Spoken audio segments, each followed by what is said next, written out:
I sighed heavily as Ryan pulled me aside, his face etched with concern. "Jillian, we need to talk," he said in a hushed tone. "What's wrong?" I asked, already dreading the answer. He glanced toward the kitchen where his mother, Helen, was bustling around. "Look at those tea bags on the rack. She reuses them." I followed his gaze and felt a wave of disgust wash over me. The tea bags were indeed withered and discolored, a testament to Helen's extreme frugality.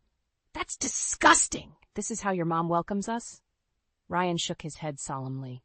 "I'm sorry, but you know how she is. I just wanted to warn you before you made the mistake of drinking that tea." I couldn't believe what I was hearing. We had just arrived for our first visit to Ryan's childhood home, and already I was regretting it.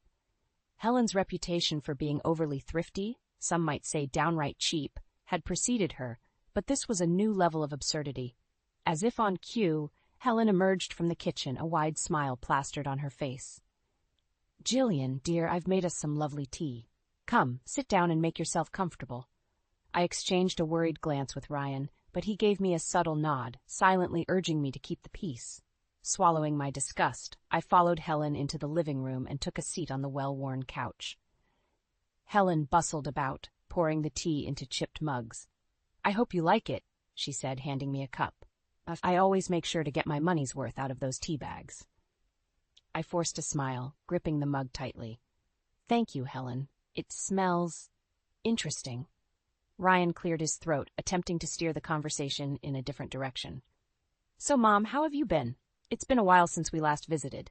Helen waved a dismissive hand. "Oh, you know me, just pinching pennies wherever I can. Speaking of which, Jillian, I hope you don't mind if I ask you to take your shoes off before walking on the carpet. I like to keep things tidy without spending money on expensive cleaners." I fought the urge to roll my eyes, silently wondering what other indignities awaited me during this visit. As I slipped off my shoes, I couldn't help but feel a sense of dread creeping in. If this was just the beginning, how much worse could things get? A few weeks after the tea incident, Ryan and I started planning our wedding. I was excited to finally tie the knot, but Helen's presence loomed like a dark cloud over the joyous occasion. "Mom, we're thinking of having the ceremony at the church downtown," Ryan said during one of our planning sessions at Helen's place. Helen pursed her lips disapprovingly. "That sounds like an unnecessary expense. Why don't you have it here in the backyard? I can make all the decorations myself from recycled materials." I cringed at the thought of a backyard wedding adorned with repurposed junk. "Thank you for the offer, Helen, but we'd prefer something a bit more traditional." "Suit yourself," Helen said with a shrug. "But don't expect me to contribute financially. I'm on a fixed income, and every penny counts." Ryan shot me an apologetic look, but I was already seething inside. It was one thing for Helen to be frugal with her own money, but to refuse to contribute anything towards her only son's wedding felt like a slap in the face.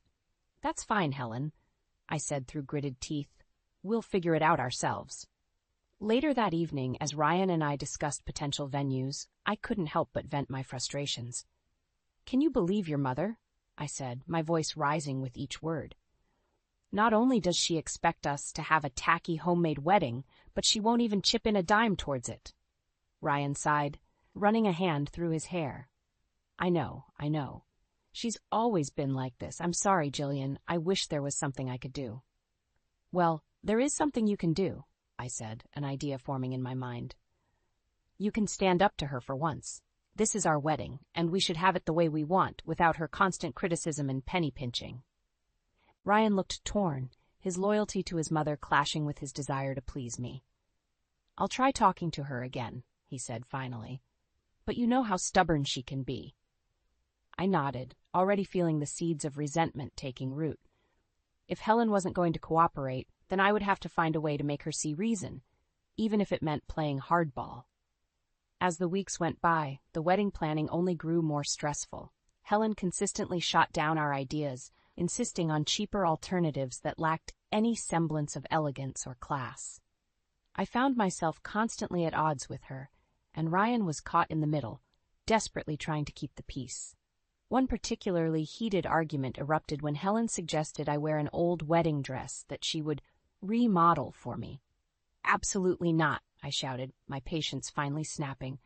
This is supposed to be the happiest day of my life, and I refuse to look like a ragamuffin because you're too cheap to let me buy a proper dress." Helen's eyes narrowed dangerously. "Watch your tone, young lady. I'm only trying to save you money." "Well, we don't need your kind of saving," I spat back.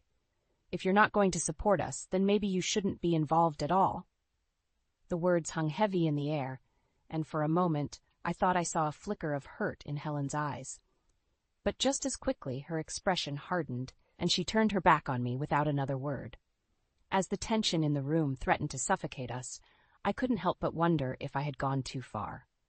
But deep down, I knew this was just the beginning of a long, bitter battle, and I was determined to come out on top, no matter the cost. Tensions reached a boiling point during a pre-wedding family dinner. My parents, Louise and Robert, had come over to Helen's place to discuss the final arrangements. As we gathered around the table, Helen wasted no time in making her opinions known. "I still think a backyard wedding would be the most economical choice," she said, her tone smug. I felt my jaw clench, but before I could respond, my mother spoke up. Jillian deserves to have the wedding of her dreams," she said, her speech slightly slurred due to her impairment. Helen's eyes narrowed as she regarded my mother. "Well, I'm sure she would if she had the money for it," she said pointedly. My father bristled at the implied insult. "What's that supposed to mean?" he demanded, his voice taking on a dangerous edge. Helen shrugged unapologetically. "I'm just saying, not everyone can afford to splurge on extravagant affairs." I could feel the tension in the room escalating rapidly. Ryan shot me a pleading look, silently begging me to defuse the situation. "Mom, that's enough," he said, turning to Helen. "We've already discussed our plans, and we're sticking to them." But Helen was relentless, her eyes glinting with a malicious gleam. "Well, if you ask me, it's a waste of money. But I suppose that's easy for you to say when you're not the one footing the bill." My father slammed his fist on the table, causing the silverware to rattle. "Listen here, you old bat," he snarled, his face flushed with anger.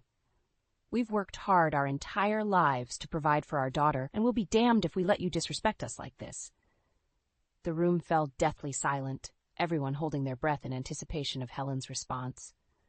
For a moment, I thought she might back down, but then her lips curved into a smug smile. "Well, it's no wonder Jillian turned out the way she did, with a foul-mouthed brute like you as her father," she said, her voice dripping with contempt. That was the final straw.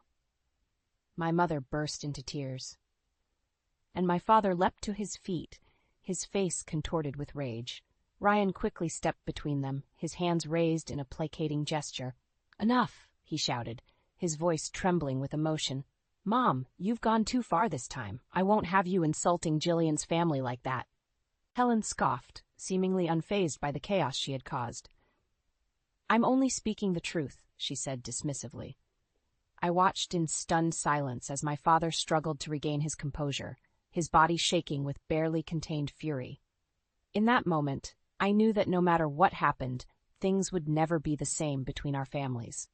As the evening drew to a close, Ryan and I walked my parents to their car in tense silence. Once they had driven away, he turned to me, his eyes filled with a mixture of sadness and frustration. "I'm so sorry, Jillian," he said, his voice heavy with remorse. "I never thought she would stoop so low." I shook my head, fighting back tears of my own. "Don't apologize for her," I said, my voice trembling. "This is who she is, a bitter, miserable woman who takes pleasure in tearing others down."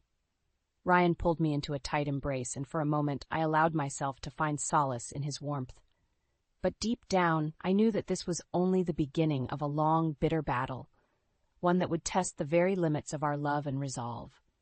As we stood there, locked in each other's arms, I couldn't help but wonder if there would ever be a way to heal the wounds that Helen had inflicted. But one thing was certain. I would stop at nothing to protect my family, even if it meant going to war with the woman who had given birth to my husband. After the disastrous family dinner, Ryan and I decided to put some distance between us and his mother for a while. We focused on our upcoming wedding, determined not to let Helen's bitterness ruin our special day. A few months later, I gave birth to our beautiful daughter, Lily. Holding her in my arms for the first time, I felt an overwhelming sense of joy and peace wash over me. In that moment, nothing else mattered. Not the drama with Helen, not the stress of wedding planning, nothing. For a brief period, there was a fragile truce between us and Helen. She seemed genuinely happy to have a granddaughter, and even made an effort to be on her best behavior around us. I dared to hope that perhaps this new addition to our family would be the catalyst for change, bringing us all closer together. But as Lily grew older, Helen's true colors began to show once again. "Jillian, you really should let me babysit Lily more often," she said during one of our visits. "You know how expensive daycare can be." I bristled at her suggestion, already sensing an ulterior motive. "Thank you, Helen, but we've got it covered." She clucked her tongue disapprovingly. "Suit yourself, but don't come crying to me when you can't afford it anymore." As if on cue, my mother entered the room, and Lily's face lit up with delight. "Gamma Lou," she exclaimed, using the special name she had given my mother. Helen's expression soured as Lily rushed into my mother's arms, chattering excitedly in the sign language my mother had taught her. "Really, Jillian, do you think it's wise to encourage that nonsense?" she said, her voice dripping with disdain. I felt my blood boil at her insensitive remark. "It's not nonsense, Helen," I snapped. "It's a way for Lily to communicate with her grandmother." Helen scoffed dismissively. "Well, I think it's a waste of time. She'll never get anywhere in life relying on those silly hand gestures." Before I could respond, Lily turned to Helen, her brow furrowed in confusion. "Why are you being mean to Gamalou?" she asked, her voice trembling with hurt. Helen's eyes widened in surprise, clearly not expecting Lily to understand her biting words. For a moment, I thought I saw a flicker of remorse in her expression, but it was quickly replaced by her usual haughty demeanor. "Don't be ridiculous, child," she said dismissively.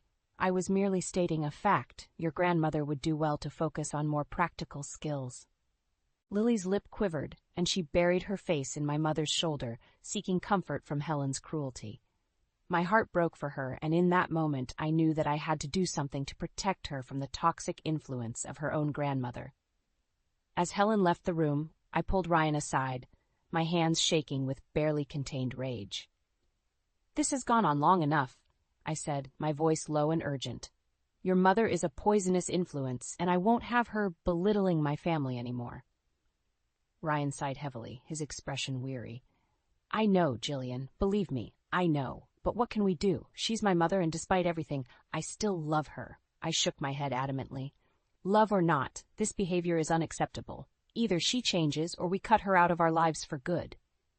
Ryan's eyes widened in surprise, but he didn't argue. Deep down, he knew I was right. For Lily's sake, we couldn't allow Helen's toxic presence to continue unchecked. As I held my daughter close, whispering soothing words in her ear, I made a silent vow. No matter what it took, I would protect her from the cruelty of her own grandmother, even if it meant severing ties with Helen forever. Despite the tension between us, Helen was still invited to Ryan and my wedding. A part of me had hoped that the joyous occasion would soften her heart and bring some semblance of peace to our fractured family. But as the day unfolded, it became clear that Helen had no intention of changing her ways. From the moment she arrived, Helen made it a point to critique every aspect of the ceremony and reception. "You spent how much on those centerpieces?" she whispered incredulously as we made our way to the head table. "You could have made those yourself with some wildflowers and mason jars." I gritted my teeth, determined not to let her ruin this special day. "Thank you for your input, Helen," I said through a forced smile. "But we wanted everything to be perfect." Her eyes narrowed, and I could see the disdain written all over her face. "Well, if you ask me, it's all a waste of money. But I suppose that's easy for you to say when you're not the one footing the bill." Ryan shot me a pleading look, silently begging me to let it go. But before I could respond, Helen had already moved on to her next target, the elaborate 5-tier wedding cake. "You know, back in my day, we made our own cakes," she said loudly, drawing the attention of nearby guests. "None of this fancy, overpriced nonsense." I felt my cheeks burning with embarrassment as several heads turned in our direction. Ryan quickly stepped in, trying to defuse the situation. "Mom, please," he hissed, his voice strained. "Not here. Not today." But Helen was undeterred, her eyes gleaming with a perverse delight at the discomfort she was causing. As the reception wore on, her antics only grew more outrageous. When the servers began passing around hors d'oeuvres, she whipped out a small Tupperware container from her purse and started scooping them up like a squirrel hoarding nuts for winter. "What?" she said defensively when she noticed my stunned expression. "These things cost a fortune. I'm just trying to get my money's worth." I wanted to crawl under the table and disappear. Around us, guests were starting to whisper and point, their faces a mixture of amusement and second-hand embarrassment. Ryan's father, Harold, was mortified. "Helen, please," he begged, his face flushed with shame. "You're making a scene." But Helen was beyond reason, consumed by her own twisted sense of frugality. She continued to stuff her Tupperware container, oblivious to the stares and murmurs surrounding her. As the evening drew to a close, Ryan and I said our goodbyes to our guests, thanking them for sharing in our special day.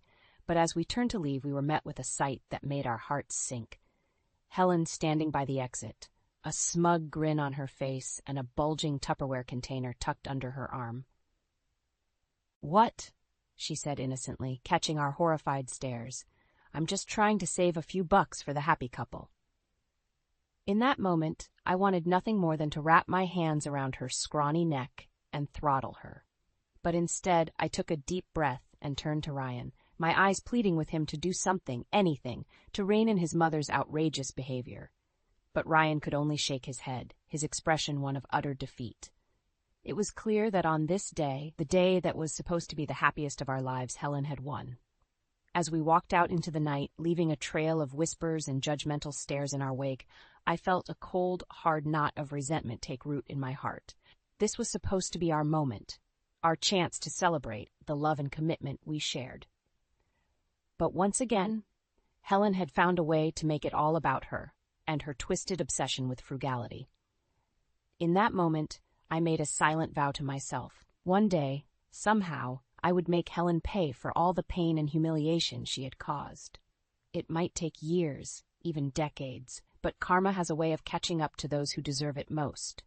And when it did, I would be there to savor every delicious moment of her downfall. The air was thick with tension as we gathered at the funeral home to say goodbye to Ryan's father, Harold. What should have been a solemn occasion was quickly overshadowed by Helen's usual antics.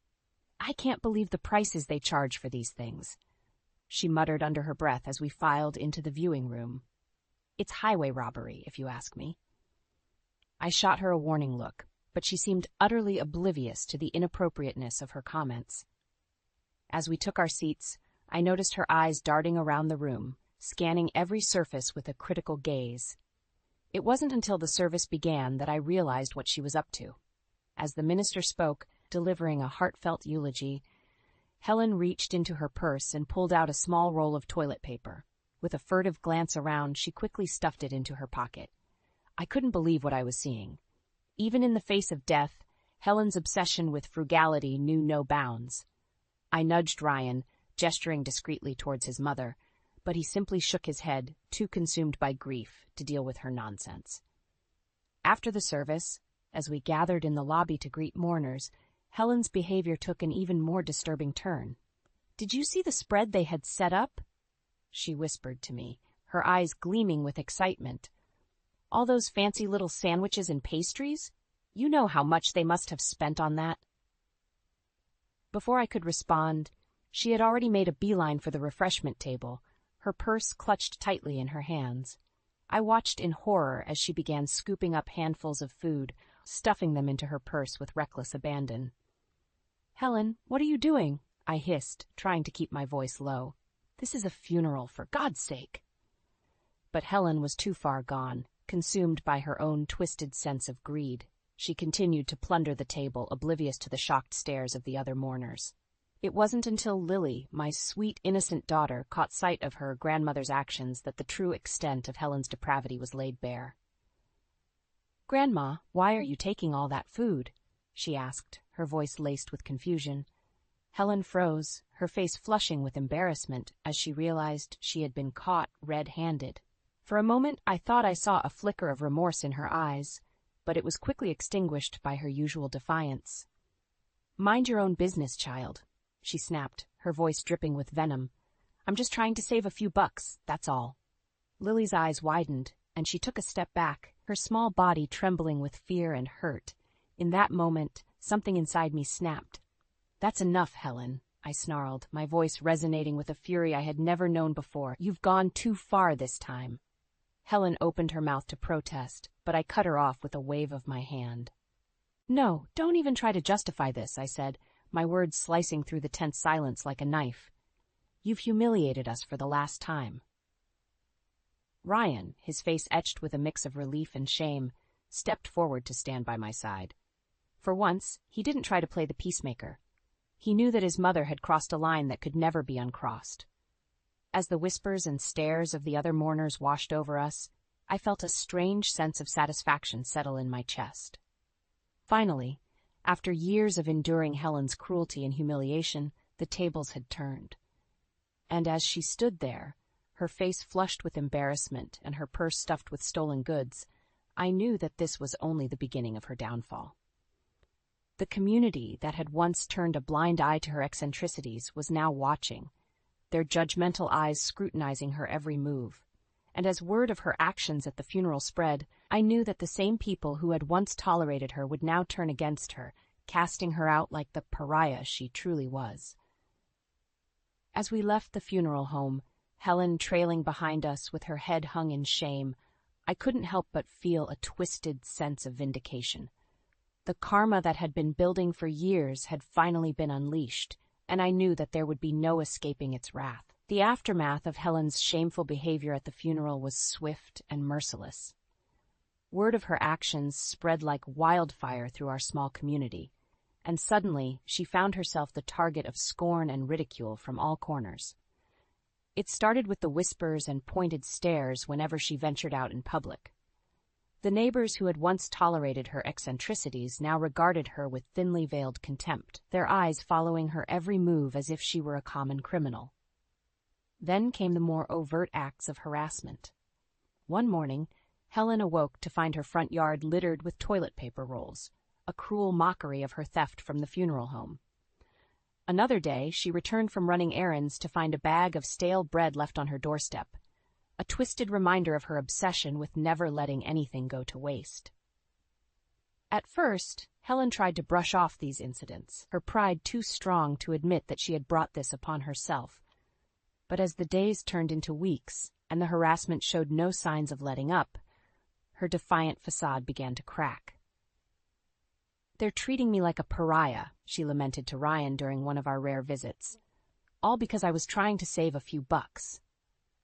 I couldn't help but scoff at her self-pity. "You brought this on yourself, Helen," I said, my voice devoid of sympathy. "Did you really think there wouldn't be consequences for your actions?"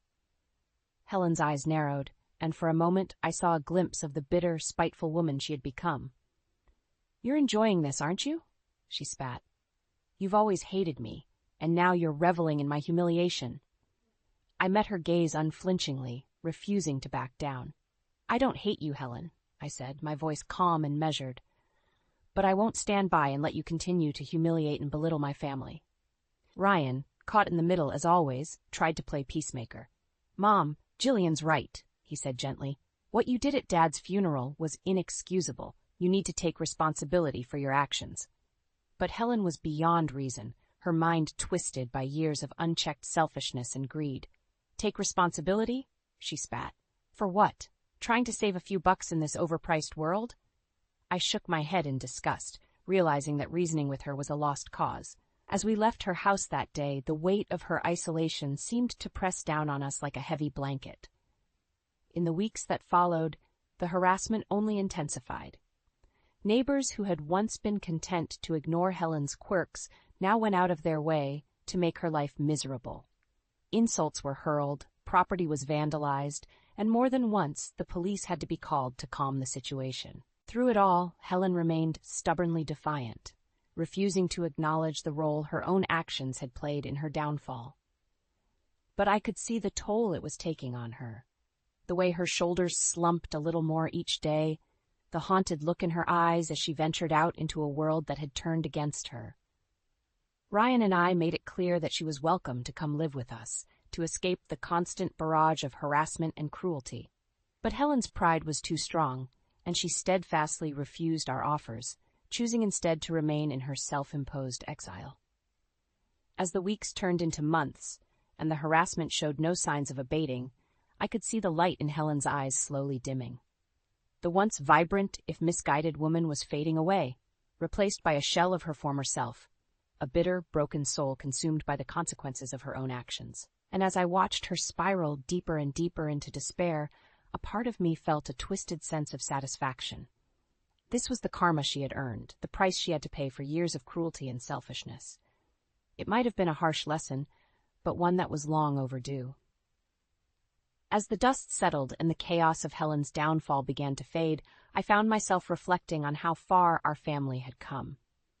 The turmoil we had endured, while painful, had ultimately brought us closer together, a silver lining in the midst of so much darkness. Ryan and I were expecting our second child, a son this time, and the anticipation of new life filled our hearts with hope and joy. We had made the decision for Ryan to leave his corporate job and take up freelancing, allowing him to be more present for our growing family. Lily, our sweet, precocious daughter, had blossomed into a bright and compassionate young girl. Inspired by her grandmother Louise's resilience and her passion for communication, she had taken a keen interest in sign language and was excelling in her studies. "One day, I'm going to be an interpreter," she declared one evening over dinner, her small hands moving fluidly as she signed her words. "That way, everyone can understand each other, no matter what." I couldn't help but smile at her earnest determination, so reminiscent of the woman who had instilled this love of language in her. Louise beamed with pride, her eyes shining with unshed tears as she watched her granddaughter's nimble fingers dance through the air. As for Helen, her fate remained shrouded in uncertainty. We had extended an open invitation for her to come and live with us, to escape the constant harassment and isolation she had endured. But her stubbornness and pride had proven too strong, and she had steadfastly refused our offers, choosing instead to remain in her self-imposed exile. Part of me still felt a twinge of sadness at the thought of her suffering, alone and ostracized from the community she had once been a part of. But a larger part of me knew that this was the price she had to pay for her years of cruelty and selfishness. Karma, it seemed, had finally caught up with her. As the months passed and the birth of our son drew nearer, Ryan and I made the decision to start fresh, a clean slate for our growing family. We packed up our belongings and said goodbye to the town that had been the epicenter of so much drama and heartache. On the day we left, I couldn't resist one final visit to Helen's house. Part of me hoped that she would have a change of heart, that she would see the error of her ways and come with us, seeking redemption and a chance to rebuild the relationships she had so carelessly destroyed. But as I approached her front door, a sense of dread settled in the pit of my stomach. The once well-kept yard was overgrown and unkempt, the windows shuttered and dark. It was clear that Helen had retreated even further into her self-imposed exile, cutting herself off from the world that had turned against her. With a heavy heart, I turned and walked away, leaving Helen to the consequences of her own actions. As I climbed into the car and looked back one last time, I couldn't help but feel a sense of closure wash over me. This chapter of our lives was finally coming to an end, and a new, brighter one was just beginning. As we pulled away, the weight of Helen's influence lifted from our shoulders, like a heavy burden we had carried for far too long. In that moment, I made a silent vow to let go of the bitterness and resentment that had consumed us for so long, and to embrace the future with open arms. Our family had been through the fire, tempered and strengthened by the trials we had faced, and as we embarked on this new journey, I knew that no matter what challenges lay ahead, we would face them together, united by the bonds of love and resilience that had carried us through the darkest of times. The road ahead was uncertain, but one thing was clear. The toxic grip of Helen's influence was finally broken, and we were free to forge our own destiny, unshackled by the weight of her cruelty and selfishness. It was a hard-won victory, but one that made the sweetness of our newfound freedom all the more savored.